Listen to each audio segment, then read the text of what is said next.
بسم الله الرحمن الرحیم. دوستانو نن د عادي روغ صحتمند خلکو لپاره د تور زیړي په هکله مهمې سپارښتنې کوم.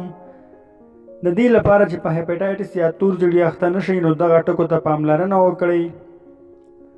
لومړی له ککړو اوبو او خوړو ډډه وکړئ.